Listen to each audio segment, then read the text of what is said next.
நான் security deposit அப்படின்னு சொன்னேன் இல்லையா? நம்ம ஆன்லைன் அப்ளிகேஷன் போடுறப்போ, ஆன்லைன் ரிஜிஸ்ட்ரேஷன் அப்போ நம்ம ஒரு அமௌண்ட் பே பண்ணுவோம். அந்த அமௌண்ட் எதுக்குன்னா, நம்ம செல்ஃப் ஃபினான்சிங் காலேஜஸ்ல government quota seats, management quota seats இதெல்லாம் வந்துட்டு நம்ம பிளாக் பண்ணி வச்சிடக்கூடாது அப்படிங்கிறதுக்கு உண்டான அமௌண்ட் தான் இந்த செக்யூரிட்டி டெபாசிட். நம்ம கவுன்சிலிங் ப்ராசஸ்ல நம்ம சீட்ஸ் அலாட் பண்ணல, எந்த சீட்ஸையுமே வந்துட்டு நம்ம அலாட் பண்ணல அப்படின்னாலோ, எல்ஸ் இந்த கேண்டிடேட் வந்து அலாட் பண்ண சீட்ல ஜாயின் பண்ணிட்டாங்க அப்படின்னாலோ, ஒரு 3 மந்த்ஸ்ல வந்து நமக்கு நம்ம ரிஜிஸ்ட்ரேஷன் ப்ராசஸ்ல கொடுத்த அக்கௌண்ட்டுக்கு இந்த செக்யூரிட்டி டெபாசிட் அமௌண்ட் வந்து ரீஃபண்ட் ஆயிடும்.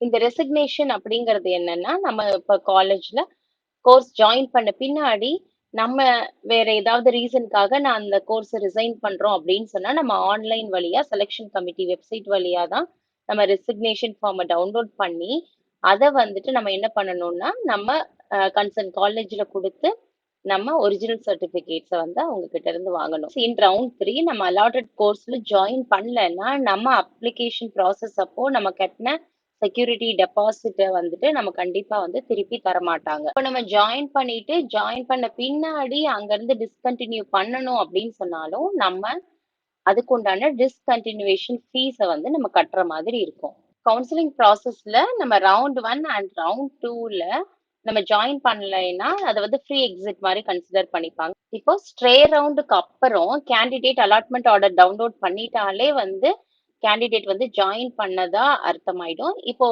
அலாட் பண்ண பின்னாடி இந்த கேண்டிடேட் வந்துட்டு அலாட்மெண்ட் ஆர்டரை வந்து டவுன்லோட் பண்ணல, சீட் அலாட் பண்ணிட்டாங்க, பட் நம்ம வந்து அலாட்மெண்ட் ஆர்டர் டவுன்லோட் பண்ணலைன்னாலும் நம்ம வந்துட்டு நம்ம அடுத்தடுத்த ரவுண்ட்ஸுக்கு பார்ட்டிசிபேட் பண்ண முடியாது. இந்த இயரும் பார்ட்டிசிபேட் பண்ண முடியாது. நெக்ஸ்ட் அகடமிக் இயர் கவுன்சிலிங்லையும் நம்ம பார்ட்டிசிபேட் பண்ண முடியாது. நம்ம செக்யூரிட்டி டெபாசிட் ரீஃபண்ட் ஆகாது. டியூஷன் ஃபீஸ் ஏதாவது நம்ம பே பண்ணியிருந்தோம்னா அதுவும் வந்து நாங்கள் ரீஃபண்ட் ஆகாது.